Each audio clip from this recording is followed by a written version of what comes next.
दोस्तों, अगर आप भी महेंद्र सिंह धोनी को दुनिया का नंबर 1 कप्तान मानते हैं तो वीडियो को लाइक और चैनल को सब्सक्राइब करना मत भूलिएगा। साथियों, चेन्नई सुपर किंग और गुजरात और टाइटंस के बीच खेला गया प्लेऑफ का पहला मुकाबला, जिसमें चेन्नई सुपर किंग से मिले 173 रनों के लक्ष्य का पीछा करने के दौरान गुजरात और टाइटंस के खतरनाक बल्लेबाज राशिद खान और विजय शंकर ने अपनी तूफानी बल्लेबाजी से ऐसा गदर मचाया जिसे देखकर ऐसा लग रहा था कि जैसे ये मुकाबला चेन्नई सुपर किंग 99% हार गई हो। लेकिन जब मुकाबला पूरी तरीके से गुजरात और टाइटंस के पक्ष में जा चुका था, तभी चेन्नई सुपर किंग कप्तान महेंद्र सिंह धोनी ने भरे मैदान में किया कुछ ऐसा जिसके बाद बाजी पलट गई और ये मुकाबला महेंद्र सिंह धोनी की टीम चेन्नई सुपर किंग ने 15 रनों से जीत सीधे टाटा आईपीएल 2023 के फाइनल में एंट्री कर ली है। तो आखिरकार ऐसा क्या किया महेंद्र सिंह धोनी ने जिसके बाद हारी हुई बाजी जीत गई चेन्नई सुपर किंग? दिखाएंगे उसका पूरा वीडियो और साथ ही इस रोमांचक मुकाबले की पूरी हाईलाइट भी। मगर उससे पहले आप टाटा आईपीएल 2023 में किस टीम को सपोर्ट करें, वीडियो में कमेंट करके बताना मत भूलिएगा। साथियों, चेन्नई सुपर किंग और गुजरात और टाइटंस के बीच प्लेऑफ का पहला मुकाबला अहमदाबाद के नरेंद्र मोदी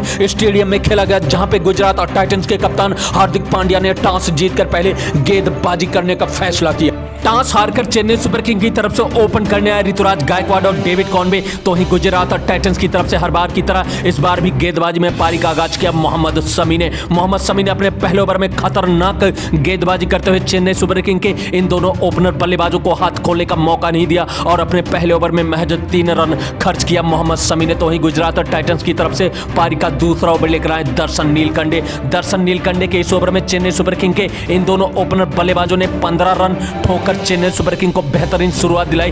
दूसरे ओवर में बेहतरीन शुरुआत मिलने के बाद चेन्नई सुपर किंग के इन दोनों ओपनर बल्लेबाजों ने ताबड़तोड़ बल्लेबाजी करते हुए पावर प्ले की समाप्ति तक चेन्नई सुपर किंग के स्कोर को 50 रनों के पास पहुंचा दिया। एक ओर से ऋतुराज गायकवाड तेजी के साथ रन बना रहे थे, तो वहीं दूसरे छोर पर डेविड कॉनवे ने संभल कर बल्लेबाजी करते हुए ऋतुराज गायकवाड का भरपूर साथ दिया। चेन्नई सुपर किंग को एक बेहतरीन शुरुआत मिल चुकी थी। इसी बीच ऋतुराज गायकवाड ने ताबड़तोड़ बल्लेबाजी करते हुए मैच 36 गेंदों पर टाटा आईपीएल 2023 का अपना लगातार चौथा अर्धशतक पूरा किया। ऋतुराज गायकवाड ने अर्धशतक पूरा करने के बाद और भी ताबड़तोड़ अंदाज में बल्लेबाजी जारी रखा। लेकिन इसी बीच गुजरात और टाइटंस की तरफ से पारी का गिरहाव लेकर आए मोहित शर्मा ने ऋतुराज गायकवाड को डेविड मिलर के हाथों कैच आउट कराकर चेन्नई सुपर किंग को पहला झटका दिया। जिस समय ऋतुराज गायकवाड आउट हुए, इस समय चेन्नई का स्कोर था 87 रन। ऋतुराज गायकवाड ने आउट होने से पहले 44 गेंदों पर 7 चौके और एक छक्के की मदद से 60 रनों की पारी खेली थी। गायकवाड के आउट हो जाने के बाद मैदान पर बल्लेबाजी करने आए शिवम दुबे, लेकिन शिवम दुबे आज कुछ खास योगदान नहीं दे पाए अपनी टीम को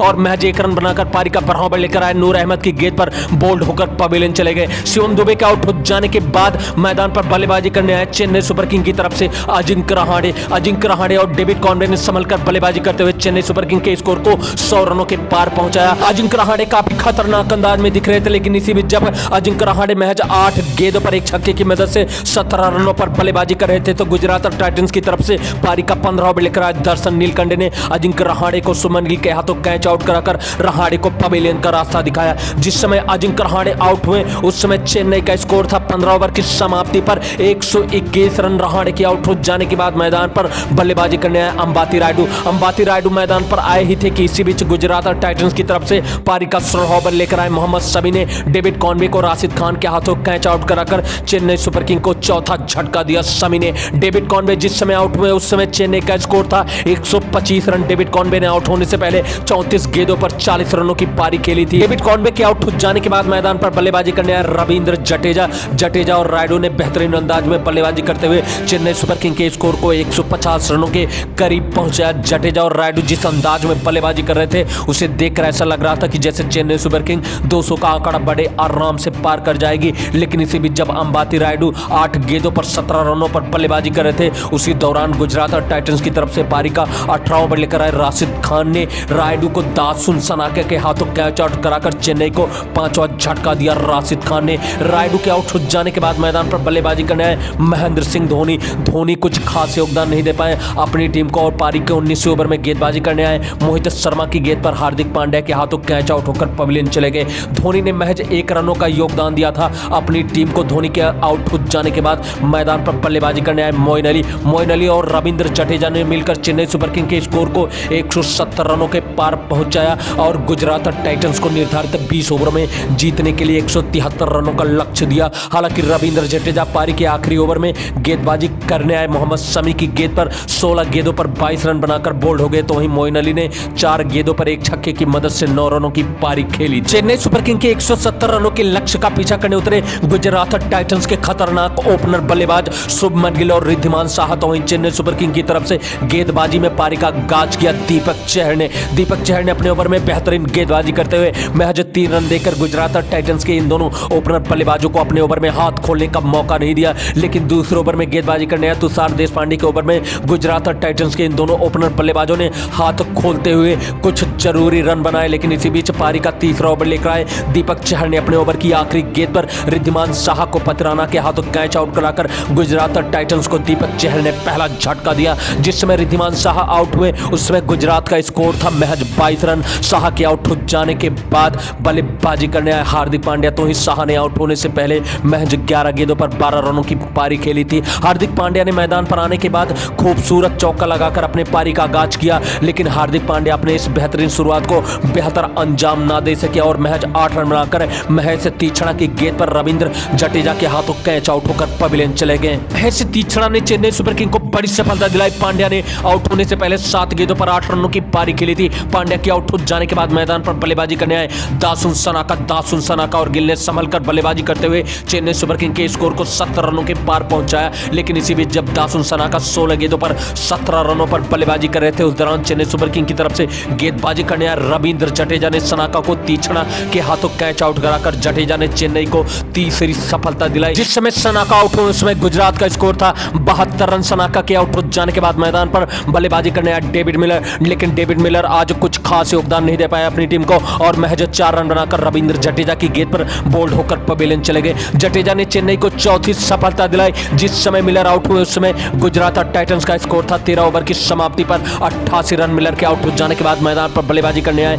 गुजरात टाइटंस की तरफ से विजय शंकर। जहां एक छोर पर लगातार विकेट गिर रहे थे तो वहीं दूसरे छोर पर गिल धैर्य भरी पारी खेलते हुए अपने अर्धशतक की तरफ बढ़ रहे थे। लेकिन आज चेन्नई सुपर किंग के गेंदबाज गुजरात टाइटंस के बल्लेबाजों पर रहम के मोड में बिल्कुल नहीं थे। इसी बीच जब गिल 42 रनों पर बल्लेबाजी कर रहे थे तो चेन्नई सुपर किंग की तरफ से पारी का 14वां ओवर लेकर दीपक चहर ने गिल को पतिराना के हाथों कैच आउट कराकर चेन्नई को 5वीं सफलता दिलाई चहर ने। जिस समय गिल आउट हुए उस समय गुजरात का स्कोर था 88 रन। गिल ने आउट होने से पहले 38 गेंदों पर 4 चौके और 1 छक्के की मदद से 42 रनों की पारी खेली थी। गिल के आउट हो जाने के बाद मैदान पर बल्लेबाजी करने आए राहुल तेवतिया से काफी उम्मीदें थी कप्तान हार्दिक पांड्या और गुजरात टीम मैनेजमेंट को। लेकिन तेवतिया आज कुछ खास योगदान नहीं दे पाए और महज 3 रन बनाकर महेश तीक्ष्णा की गेंद पर बोल्ड होकर पवेलियन चले गए। जिस समय तेवतिया आउट हुए उस समय गुजरात का स्कोर था 98 रन। 98 रनों पर 6 विकेट गिर जाने के बाद ऐसा लग रहा था कि जैसे चेन्नई इस मुकाबले को आराम से जीत जाएगी। लेकिन कहीं मत जाइएगा मेरे दोस्त, पिक्चर अभी बाकी है। तेवतिया के आउट हो जाने के बाद मैदान पर बल्लेबाजी करने आए गुजरात टाइटंस की आखिरी उम्मीद राशिद खान ने विजय शंकर के साथ मिलकर महज 18 गेंदों पर ताबड़तोड़ 40 रनों की पार्टनरशिप करके महेंद्र सिंह धोनी की धड़कनों को बढ़ा दिया। राशिद खान ने 17वें ओवर में गेंदबाजी करने आया तुषार पांडे के ओवर में 20 रन ठोककर इस मैच में गुजरात टाइटंस की वापसी कराई। लेकिन गुजरात को सबसे बड़ा झटका तब लगा जब विजय शंकर पारी के 18 ओवर में पतिराना की गेंद पर ऋतुराज गायकवाड़ के हाथों कैच आउट होकर पवेलियन चले गए। विजय शंकर ने आउट होने से पहले 10 गेंदों पर 1 छक्के की मदद से 14 रनों की पारी खेली थी। जिस समय विजय शंकर आउट हुए उस समय गुजरात का स्कोर था 136 रन। विजय शंकर के आउट हो जाने के बाद पारी के 19 ओवर में गुजरात की आखिरी उम्मीद राशिद खान भी तुषार देशपांडे की गेंद पर डेविड कॉनवे के हाथों कैच आउट होकर पवेलियन चले गए। राशिद खान ने आउट होने से पहले 16 गेंदों पर 3 चौके और 2 छक्कों की मदद से 30 रनों की पारी खेली थी। राशिद खान गुजरात की आखिरी उम्मीद थे। राशिद खान के आउट हो जाने के बाद गुजरात टाइटंस की पूरी टीम 157 रनों पर ऑल आउट हो गई और चेन्नई सुपर किंग इस मुकाबले को 15 रनों से जीत गई।